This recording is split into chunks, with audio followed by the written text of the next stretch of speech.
lähme jälle Jumala sõna juurde. Ja täna ma hakkan sellisest teemast rääkima, mis on tegelikult päris oluline asi ja tegelikult päris suur takistus, miks inimesed ei näe tervenemist. Ja see pealkirjaks on tegelikult sõna tegija. Ja kui sa hakkad seda piiblis uurima, siis sa avastad enesele, et kuivõrd oluline see tegelikult on. Ja lähme Jakobuse kirja 1. peatüki ja 21. salmi. Ta ütleb, sellepärast heitke ära kõik rüvedus ja viimnegi paha ning võtke tasase meelega vastu sõna, mis teisse istutati ja võib teie hinget päästa. Aga olge sõna tegijad ja mitte üksipäinis kuuljad, iseendid pettes. Sest kui keegi on sõna kuulja ja mitte tegija, siis on ta mehe sarnane, kes vaatab oma ihulikku palet peeglis. Ta vaatas ennast, läks minema ja unustas varsti, missugune ta oli. Aga kes vabaduse täiusliku käsu sisse kummardades on vaadanud ja jääb selle juurde, ei ole unusta kuulja, vaid on teo tegija, see on õnnis oma tegemises. Nüüd, kui sa hakkad nüüd järjest seda lugema, siis siin on päris palju olulisi nüansse sees. Kõige esimene 21 salmis, kohe ma toon järjest need asju välja. Kes märkata ütleb, et heitke ära kõik rüvedus ja viimnegi paha. See on üks asi, mis Jumala lähtekoht on see, et me ei peaks kristlasema otsima mingisugust halli ala. Kas see asi nüüd on halb või ei ole halb? Kui see isegi tundub halb, siis see tuleks nagu hüljata.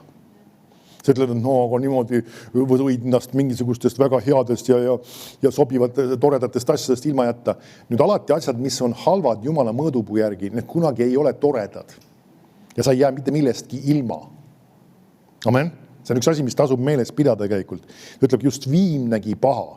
Tähendab seda, et iga asi, mis on Jumala sõna põhjal vale mõtlelevad, vale hoiak, vale suhtumine, vale käitumine, see läheb minema visata lihtsalt. Nüüd, siis ta ütleb, võtke tasase meelega vastu sõna. Nüüd, võib-olla see on natuke vanem eesti keel jällegi, aga mis asi on tasane meel? See on tegelikult selline meelsus, et ma kuulan seda just mõtlemisega juba, et kui see välja öeldakse, kui see välja räägitakse, ma tahan sellele kuuletuda. See peaks olema meie suhtumine tegelikult Jumala sõnasse üldse, et nagu kui Jumala sõnast tuleb mingi tõde välja ja see puudutab meid ja see tähendab meie puhul muutusi, siis meie hoiak peab olema see, jah, ma teen seda kohe. Et see ei tohiks olla see, et aga ja miks nii ja mis iganes. Kui Jumala sõna selgelt ütleb nii ja nii, siis see on see, mis ma otsustan teha. Nüüd see on sama tasane meel, see on see sama meelsus. See, et ma öeldakse, olen valmis alistuma, ma olen valmis kuuletuma kohe, nii kui see asi on välja käidud. Sest vahetevahel me kristlasena võime isegi elada mingis alas, kus me oleme teadmatuses. Mingi asja suhtes, et see on vale. Ja inimene võib-olla elab või käitub niimoodi ja Jumala sõna küll ütleb, et see asi ei ole õige, aga ta lihtsalt ei mõista seda. Nüüd Jumal ei mõista tema üle kohut selle üle, aga kui ta saab see selguseks, siis ta peaks olema sellise suhtumisega, jah, see on see, mille ma hülgan. See on see, mille ma kõrvale jätan. Ma ei lase seda oma elus olla. Et see peab olema see suhtumine, see on sama tasane meelsus. Ja see on üks oluline hoiak, mis on tegelikult kristlase elus väga vajalik, et me ei ole sellise suhtumisega, et me kogu aeg tahaks vastu viriseda, vastu vaielda, arvata, et miks nii ja miks naa ja seda ma ei taha ja mulle see ei meeldi ja kas ikka nii peab. Ja kui Jumala sõna väga selgelt mitme kirjakohaga ütleb, et sedasi on vale, siis me peaksime ütlema, sellega on kõik, kogu lugu. See on tegelikult väga oluline asi ka tegelikult selleks, et nii-öelda see järgmine osa, millest ta hakkab siin rääkima, see võiks meie jaoks töötada ja toimida. Ja ütleb, aga olge sõna tegijad.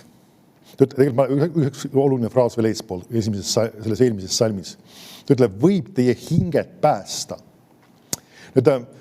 Me oleme võib-olla harjunud juba natuke ka kuulma seda, kasutatakse sageli just ütleme inglise keele baasil seda väljendit, et mulle inimeste hinged on hästi olulised ja ütleme, et me tahame hingesid päästmisele tuua ja ma saan aru, see on inglise keelest tulnud väljend tegelikult, aga kui me oleme korrektsed ja täpsed piiblis, siis tegelikult kui inimene saab päästetud ja sünnib uuesti, siis tema hinge kohe ei päästeta.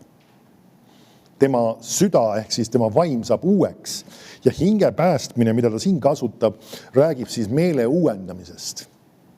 Ja ta räägib seda kristlastele ja ütleb, et see võib nende hinget päästa. Nüüd inimene isegi, kelle meeled ei ole uuendatud, kui ta peaks surema, ta läheb taevasse. Aga see on mingi protsess, mida meil on vaja siin maa peal selleks, et olla edukad ja teha Jumala tahet. Ja ütleme, kui sa tahad maksimaalselt Jumala inistustest ja Jumala plaanist osa saada, siis sul on vaja, et sinu hing saaks ka päästetud. Ja see on protsess, millest Piiblis räägib tegelikult, milles me kasvame, liigume edasi kogu oma elu tegelikult.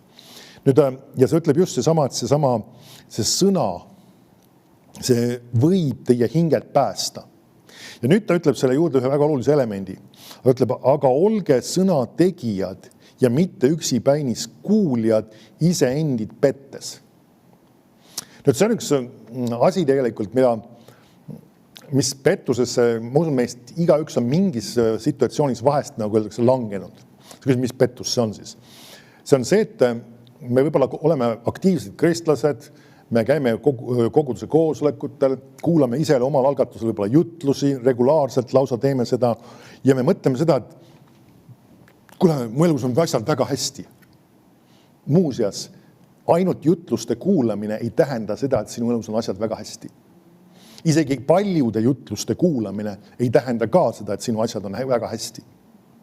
No meil on omal kogudusest üks väga raske situatsioon, küll päris palju aastaid tagasi juba, palju aastaid, palju, aga siiski mõningased ikkagi juba üle 20 peaaegu vist, kus üks inimene, kes meil koguduses käis väga regulaarselt kohale, võttis praktiliselt kõigist koosolekutest osa ja me pidime ta kogudusest välja viskama. Sellepärast, et ta tõi esile vale profeteeringuid ja ei olnud nõus kuuletuma, korrigeeringutele alistuma sellele ja ära lõpetama põhimõtteliselt. Ja ta oli tegelikult inimene, kes oli isegi andnud kurjadele vaimudele maad oma elus. Ja sa küsid, kuidas see võimalik on? Samas ma mäletan ise statistiliselt võiks öelda, et ta oli üks parimaid koguduse koosolekutel kohal käimist, kõigil koosolekutel. Mis iganes, palvekoosolekud, õpetuskoosolekud, tervenduskooli koosolekud, kogu aeg oli kohal. Kogu aeg oli kohal ja tegelikult väliselt vaadates ka oli hoolega kuulamas. Ma mäletan isegi, ta oli väga, võib-olla isegi märkmete tegija, süke inimene isegi ka. Ja samas, mis asja, süke asi, kuidas see võimalik on? Nüüd see ongi sama asi, et see, et inimene kuulab väga palju jutlusi või omale valgalt isegi kodus kuulab jutlusi, ei tähenda veel, et tema elus on kõik asjad suurepäraselt ja väga hästi ja korras. Ja see ongi see pettus, mille otsa inimesed jooksevad.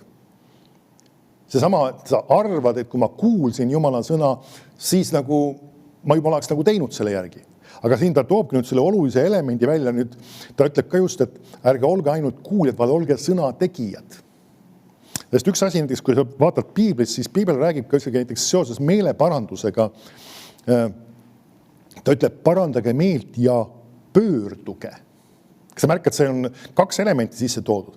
Või siis teises kohas aposttegudes ta ütleb, et nad ka parandaksid meelt ja teeksid meeleparanduse tegusid.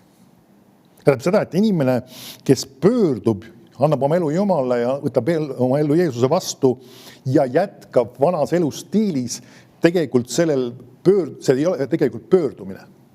Ta ei ole tegelikult pöördunud, ta ei ole tegelikult meelt parandanud, sest et tal peavad olema ka sellele vastavad teod. See inimene ütleb näiteks, see on väga vale asi, mis ma tegin ja ma parandan meelt isegi kristlasena, Jumal, anna mulle see andeks, ma tegin asja valesti, see oli vale asi, ma parandan sellest meelt ja elab samamoodi edasi, ta ei ole meelt parandanud. Me peame sellest aru saama, et me ei tasu nagu öeldakse nägusid teha selle juures. Vahest mõni inimene ütleb, mina parandasin ju sellest meelt ja ma tunnistasin oma pattu ja see, et sa ütlesid, et see patt on, ei tähenda seda, et sa sellest meelt oled parandanud. Laps on võimalik ka tabada mingisuguselt sigaduse juurest ja kui ta on pahane selle peale, et tema jäi vahele, siis tegelikult ta ei ole sellest meelt parandanud. Ja ka kahjuks täiskasvanu võib ka. Ta võib olla pahane selle peale, et ta jäi kellegile vahele selle või teise või kolmanda asja pärast, et ta tegi niimoodi või käitus niimoodi või jäi nii-öelda Jumalale vahele piltlikult. See ei ole see element, vaid meil on vaja meelt parandada, teha meeleparanduse tegusid. See tähendab seda, et teatud asjad peavad meie elus lõppema, me paneme neile stopi ja me saame seda teha. Sellega on lõpetatud, sellega on kõik. Ma enam ei mängi seda mängu kaasa. Ma ei lase kuradil ennast petta sellesse asja. Ja nüüd samamoodi ta ütleb ka just, kui me oleme kuulnud Jumala sõna, siis kõige olulisem osa, vahest me mõtleme seda, et kõige olulisem osa on see, et kui ma olen koguduse koosolekul või kuulan seda jutlust ja olen põnevil ja olen janune ja olen innukas, mis kõik on olulised ja vajalikud asjad, siis ma olen, nagu öeldakse, midagi väga olulist teinud ja minu elus on vägevad asjad toimumas ja mis iganes. Ei ole tegelikult see, mis nüüd toimub pärast seda sõna kuulamist. pärast seda koosolekut on määrav selle juures, kas sa saad olema edukas või mitte. Ja see on üks tõsine mõttekoht. Kõige olulisem ei ole mitte ainult koosolekutel käimine, vaid kõige olulisem on see, mis me selle sõnaga pärast teeme. Ja see on see, et me peame enda jaoks selle rõhu lükkama õigesse kohta. Ja see on see aeg, kus keegi ei näe sind, keegi ei puutu sinuga kokku, see on sinu nii-öelda vahest nimetame isiklikuks eluks või sinu enda vaba aeg ja sinu igapäevased tegevused ja asjad. Ja see, kuidas sa sinna nii-öelda paned selle, et sa sõna järgi elaksid ja teeksid, see on see määrav element tegelikult, mis toob sulle tulemusi või ei too sulle tulemusi. Ja ta ütlebki siin, et just, et olge sõnategijad ja mitte üksipainis kuuljad iseendid pettes. Nii et inimene, kes on ainult sõnakuulja, ehk siis ma ütlen siis, see ei väljenda siis tegelikult sõnakuulelikkust, sest me saame aru, et see on tegelikult see, kuidas on sõnategi saanud, vaid ta lihtsalt kuulab seda kui teksti, kui informatsiooni, kui õpetust ja nüüd ei tee selle järgi, ta on ise ennast petmas. Seda, et ta ongi arvamas, mul on kõik hästi, mul on kõik on tore ja siis ta küsib vahest ka, et ma ju kuulan ju, ma ju kuulan. Mõni küsib, et võib-olla tervenemisega, et no aga mida ma siis saan teha konkreetselt sellega seoses. On väga palju asju, mida me saame teha. Me teame, kuidas on usuteod. Vahest sa teed seda, mida sa ennem ei saanud teha. Vahest on see, mida sa ütled. Amen. Vahel on ka üks element, näiteks mida piibel ka toob välja just, on see, et sa mõtiskled selle sõna üle. See on ka juba sõna tegemine. See mitte ainult sa kuula, vaid sa mõtiskled ja sa ka ütled. Ja me näeme siin mitmed elemendid, mis on konkreetsed asjad, mida sa teed selle sõnaga. Kui sa ainult kuulad jutlusi ja kuulad jutlusi, see tõstab sinu vastutuse taset küll. Aga kui sellel ei ole nüüd rakendust ütlemise kaudu, mõtisklemise kaudu või selle sõna järgi tegutsemise kaudu, siis see ei pruugi sulle tulemusi anda. Ja võib vaadata tegelikult inimesed, kes piiblis said ka oma ime kätte, nad ka alati tegid midagi. Nad midagi tegid. Veriteebi naine oli kuulnud ja ta läks, otsis Jeesuse üles, haaras tema kuuest kinni. Me näeme, ta midagi tegi. Ta olid usuteod. Me näeme, pime Partimeus istub seal maas, kisendab Jeesust alastamu peale. Ta oli kuulnud Jumala sõna, kus ta muidu teadis seda hüüda üldse, ilmselt ta oli kuulnud. Aga nüüd ta tegutses, ta haaras oma imest kinni, ta rääkis, ta hüüdis, ta haaras kinni oma tegudega sellest just. See on sama element, et see on väga oluline. Ainult sõna kuulmisest ei piisa. Nüüd on vaja vastavad teod peavad sellele järgnema. Usuteod on need sageli just. Vaata edasi, mitte üksipäini kuuljad iseendid pettes. Ja ütleb, sest kui keegi on sõna kuulja ja mitte tegija, ta kirjeldab seda, missugune on see inimene, kes on sõna kuulja ja mitte tegija. Ta ütleb, et siis ta on mehe sarnane, kindlasti see viitab ka naistele, kes vaatab oma ihulikku palet peeglis. Ta vaatas ennast, läks minema ja unustas varsti, missugune ta oli. Kui sa märkad nüüd, üks põhjus, miks inimesed ei ole sõnategijad, on see, et nad unustavad seda, mida sõna on neile rääkimas.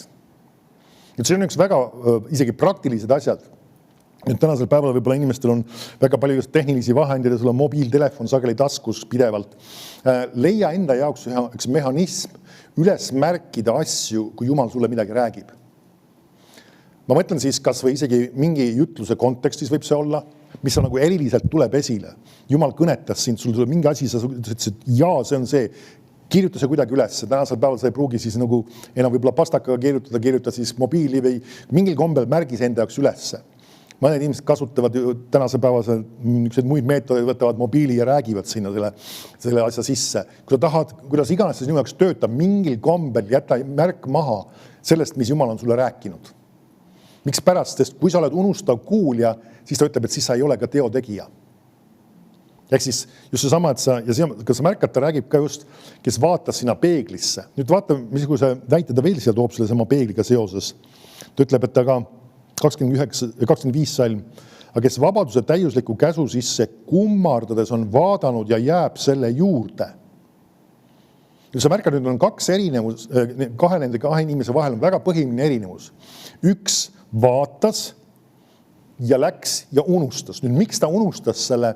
See on sellepärast, et tema vaatamine oli väga pinnapealne. Nüüd ma tean, ütleme, inimesed, kes kasutavad peeglit, naisterahvad arvatavasti rohkem, ütleme, kui naisterahvas paneb meiki peale, natuke ma olen kõrvalt näinud seda, ma ei tea sellest midagi, aga siis ta, ütleme, võtab selle peegli ette ja ta on üsna ikkagi detailne. Ja siis ta võtab sealt selle ühe värvi ja teise värvi ja mis seal iganes veel on, kõik need asjad, puudrid ja värgid ja paneb neid õigesse kohta. Ta ei pane neid kuidagi umbes kuhugi, et kuskile läheb midagi, ei. Nüüd meesterahvas võib-olla võib minna peegli ette, vaatab, et okei, soeng on talutav, lükkab käega juustest läbi ja läheb edasi. Nüüd aga see võibki see probleem olla, miks võib-olla pärast avastad, et nagu kõik asjad on turris ja püsti ja mis iganes, sest sa oled väga pinnapealselt ennast vaadanud seal peeglist. Nüüd, aga seesama just, et seesama, ta ütleb just, et täiusliku käsu sisse kummardades on vaadanud. Nüüd, kui ma sulle annaksin korra nii-öelda peegli kätte ja see mõnda vilksamisi korra vaatad ise ennast ja siis võtan selle käest ära ja küsin, et kirjelda nüüd nüansse, detaile oma näo peal. Kus kohas on kas mingisugune vistrik või sünnimärgi moodi asi või mida iganes või sükke asi. Kui sa ei ole varem seda jälginud ja väga detailselt ennast üle vaadanud, sa ei tea seda täpselt, kus see on. Aga nüüd, kui sa juba selle eelneva hoiakuga sa tahad tabada igat detaili, sa tahad näha igat nüanssi, siis sa vaatad sinna peeglisse teistmoodi. Sa vaatad nagu, ahaa, ma vaatan selle üle, vaatan, kuidas see on, kuidas selle asi on, mis iganes. Ja et see on see sama asi, et see ongi see sama mõtlemine juba, et kui me lähme Jumala sõna juurde, siis me ei tohiks, nagu öeldakse, seda vaadata kui sükest üldist mingisugust juttu.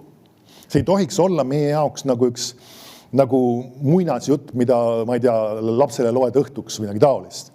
Tegelikult vahemõtteks, kui kellelgi on ka väiksed lapsed, et siis nagu öeldakse, ära igasugused asju ka neil loe ilmselgelt ette. See tasuks kristlasena kindlasti valida sellised asju. Okei, aga lähme tagasi sinna. Aga see ei tohiks olla lihtsalt mingisugune jutukene. Või näiteks isegi, kui sa oled võtnud ette, et sa tahad Jumala sõna uurida ja seda läbi töötada enda jaoks, siis ära tee seda nagu lihtsalt üle lugedes mingisuguste peatükkide viisi piiblit. Vaid võtta mõningad salmid või mingisugune üksik kas või peatükk ja mõtle see enda jaoks läbi. See ongi see, millest ta räägib tegelikult, kuidas ta ütleb, et vabaduse käiusliku käsu sisse kummardades on vaadanud ja sa märkad, kasutab väljendit, jääb selle juurde. See on just väga huvitav asi selle juures. See, et mitte lihtsalt ainult ei vaata detaile, vaid ka jääb selle juurde. See on see sama just, et nagu öeldakse, see on väga tark võtta kas ühes päevas mingi kirjakoht, mingi printsiip piiblis ja mõtiskleda seda päeva jooksul, tulla selle juurde uuesti tagasi, võtta see uuesti ette. Nüüd see nõuab meie poolt sükest distsiplineerimist, sest saad aru, me inimestame mingil määral me tahame uut informatsiooni. Miks on sellised asjad nagu Facebookid ja igasugused uudised ja asjandused mingil määral populaarsed? Sest et seal on kogu aeg uut informatsiooni. Kas pole nii? Ja inimene harjub selle mentaliteediga ära, et nagu öeldakse, keerad nagu näpuga edasi, tuleb jälle midagi uut, mingi uus pilt, mingi uus jutt, mingi uus asi, mis iganes ja sa saad nii-öelda sellest teatud emotsiooni ja lükkad selle edasi ja tahad järgmist uut saada. Ja kui sa lähed nüüd piibli juurde, siis seal on need samad kirjakohad, need samad lood, need samad tekstid kogu aeg, ikka need samad kogu aeg. Ja nüüd sa pead selle juurde jääma ja sellesse süvenema. Nüüd see ongi see üks mentaliteedi küsimus ja siin on ka üks oht, mis on selle, ütleme, ka selle sotsiaalmeediaga, ütleme, paljude muude sükestega uudistega on see sama just, et see mentaliteet võib meile külge kujuneda, et me tahame kogu aeg uut saada. Ja vahest inimesed tulevad ka kogudusse ja koosolekutele eesmärgiga midagi uut kogu aeg saada. Ja kui keegi ei räägi neile midagi uut, siis nad ütlevad, see oli nii igav koosolek, see pole üldse huvitav. Ma olen kõiki neid asju ju kuulnud, ma tean seda, ma olen juba piiblikoolis kunagi käinud või midagi taolist ja õppinud neid asju. Ta ütleb, vabaduse täiuslike käsu sisse kummardades on vaadanud ja jääb selle juurde, selle sama sõna juurde, mis on üle 2000 aasta olnud ühesugune ja kogu aeg see sama. Jääb selle sama juurde, selle sama vana asja juurde, mis võib tunduda isegi ebahuvitavana mingil hetkel justkui. Nüüd see on see asi, mis me peame õppima selle mõttelaadi kõrvale lükkama, et see ei ole ebahuvitav, see on oluline. Sest et mis see teeb siis, et mis ta on siis, ta unustab kuulja, ta on teotegija, ütleb, see on õnnis oma tegemistest. See vanem eesti keel, ta on õnnistatud oma tegutsemises. Ma loen sulle selle 25. salmi laindud tõlkes. Kuid see, kes vaatab hoolikalt täiuslikku seadusesse, vabaduse seadusesse. Kas sa märkad, ta nimetab seda vabaduse seaduseks. Näeb seda, et kui sa vaatad seda, sa mõtiskled seda ja see toob sulle vabaduse. Ja sa näed tegelikult seda, kes sa oled. Sa oled uus loodu Kristuses Jeesuses, vana on möödunud, uus on tekkinud. Vahest mõned inimesed ütlevad, ma olen see endine alkohoolik, endine sõltlane. Ei, sa oled uus loodu Kristuses Jeesuses. Sul on vaja seda vaadata ja selleks lõpuks aru saada, kes sa tegelikult oled. Mitte kes sa olid, vaid kes sa oled selle sõna põhjal. Ja nüüd, vaata edasi, ma loen edasi seadusesse, vabaduse siis seadusesse ja jälgib seda ustavalt, mitte olles muutnud hoolimatuks kuulajaks. Kas pole huvitav, kuidas ta väljendab seda? Hoolimatuks kuulajaks, kes unustab, vaid aktiivseks tegijaks, kes kuuletub. Niisiis hoolimatu kuulaja, kes unustab või aktiivne tegija, kes siis tegutseb või kuuletub. Siis ta saab Jumala õnnistuse ja soosingu oma sõnakuulelikus elus. Kas pole huvitav? See on täiesti tõsiselt mahlakas. Me näeme seda, kuidas see Jumala õnnistus ja soosing tuleb meie ellu, kui me oleme sõnakuulelikus elamas ja samas ka, et me oleme mitte unustavad aktiivsed tegijad ja kes kuuletuvad. Et see on üks asi, see peab olema meie mentaliteedis. Jumala sõna ütleb, ma otsustan kuuletuda. Vahest mõni ütleb, et see on ajuloputus ja tahetakse mind sundida teatud asju tegema ja pannakse mind, ma ei tea, sunduse alla või mõned ütlevad, et see on nagu kontrollimine. Nüüd me peame meeles pidama ühte asja. Siin maailmas ei ole olemas tegelikult sükest elustiili, kus keegi ei ole mingisuguse kontrolli all. Kõlab võib-olla väga ilusti see fraas mõne jaoks, aga saame aru, me elame siin Eesti riigis, siin on teatud seadused, siin on teatud reeglid ja need mingis mõttes kontrollivad meid. Sa ei saa teha kõike, mis sul pähe tuleb või mis sul nagu tahaks ette võtta ja iganes. Sul on teatud reeglid, mis panevad sulle raamid ja sind hoiavad teatud kontrolli all. Ma saan aru, muidugi on olemas ebanormaalne kontroll ka, aga sellegi poolest ja samas, kui sa ütled, et Jeesus on sinu issand, sa paned ennast tema kontrolli alla. Nüüd ta ei sunni sind, aga ta siiski räägib sulle, kuidas tuleks elada. Et see on see sama asi, et me peame aru saama seda ja inimesed ei pea ka meid nagu öeldakse jõumeetodil kontrollima. Ütleme, kui juhid on meie üle ka, siis ka nad ei kontrolli sinu üle jõumeetodil, aga nad ütleme, räägivad, mis on õige, annavad sulle soovituse ja sinul jääb ikkagi vaba tahe otsustada, kas sa tahad teha või ei taha teha. Aga tark on otsustada teha seda, mida Jumala sõna on ütlemas. Et ma tahan seda teha, mis Jumala sõna on ütlemas. Nii et see on vabatahtlik see, et sa allutad ennast selle jumalikule kontrollile, aga ta siiski ei sunni sind selleks. Okei. Nüüd vaatame Mattuse evangeeliumi 7. peatüki ja 24. salmi. Jällegi üks tuntud kirjakoht. Need kirjakohad võib-olla tunduvad, et otseselt ei ole nagu tervenemisega seotud, aga hämmastaval kombel on tegelikult. Sest õnnistus sisaldab ennast tervenemist. Kui Jumal sind õnnistab, siis ta sind ka teeb terveks. Kui sa võid vaadata isegi kui sa tahad, siis 5. Moosese 28 peatükk räägib sellest samast, kus ta ütleb, et see õnnistus, mis ta kuulutab ja see räägib mitmetes asjadest, tegelikult tervenemisest, heast käekäigust ja kõigist muudest sükest asjadest. Nii et see on väga palju enesesse haarav. Mattuse 7.24 ütleb, igaüks, kus neid mu sõnu kuuleb ja teeb nende järgi, on võrreldav mõistliku mehega, kes ehitas oma koja kaljule ja ränk sadu tuli ja tulid vetevoolud ja tuuled puhusid ja söössid vastu seda koda, aga ta ei langenud, sest tema alus oli rajatud kaljule. Ja igaüks, kes neid mu sõnu kuuleb, aga ei tee nende järgi, on võrreldav jõleda. Nüüd see sõna tänapäeval me ei kasuta seda sõna, see räägib siis või tegelikult seal natuke tähendus isegi muutunud, see tegelikult tähendab rumalat. Me võib-olla jõle, me räägime hoopis miski, mis on vastik või ebameeldiv. Aga tegelikult see räägib rumalast või isegi tegelikult minust mitmed kasutavad sõna loll isegi lausa. See kõlab võib-olla väga karmina, aga nii ta on tegelikult kirjutatud seal. Nüüd ta ütleb, et see on rumal mees siis, kes oma koja ehitas liivale. Ja ränk sadu tuli ja tulid vetevoolud ja tuuled puhusid ja söössid vastu seda koda ja ta langes, tema langemine oli suur. Nüüd meil meeldib öelda, ma ehitan ka oma elu kaljule. Või siis mõni ütleb, et ma ehitan oma elu sõnale. Mis see tähendab? No ma kuulan hoolega Jumala sõna ja ma ehitan enda elu sõnale. Mis see tähendab? See tähendab seda, et sa teed selle järgi. Siis sa ehitad ta sõnale. Mitte, et sa kuulad ainult seda, vaid sa teed selle järgi. Sinu elu ei ole ehitatud kaljule, kui sa oled palju jutlusi kuulanud. Palju kordi koguduses kohal käinud. Ei ole veel automaatselt sinu elu kaljule ehitatud.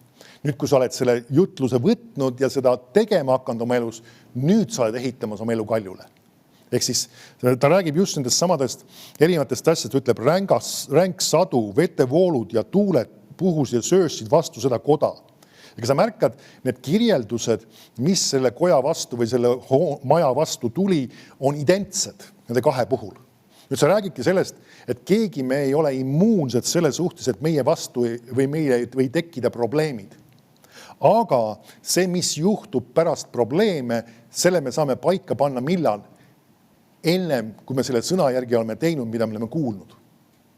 Et sa võid valmistada ennast probleemideks ette niimoodi, et sa ei kuku nendes probleemides läbi, ehk siis need ei lammuta ja ei lõhu sinu elu ära. Sest ta räägib just sellest, kuidas ta ütleb, et see koda lausa kukkus. Seda, et see probleemid sõna otseses lammutusid ja lõhkusid tema elu maatasa.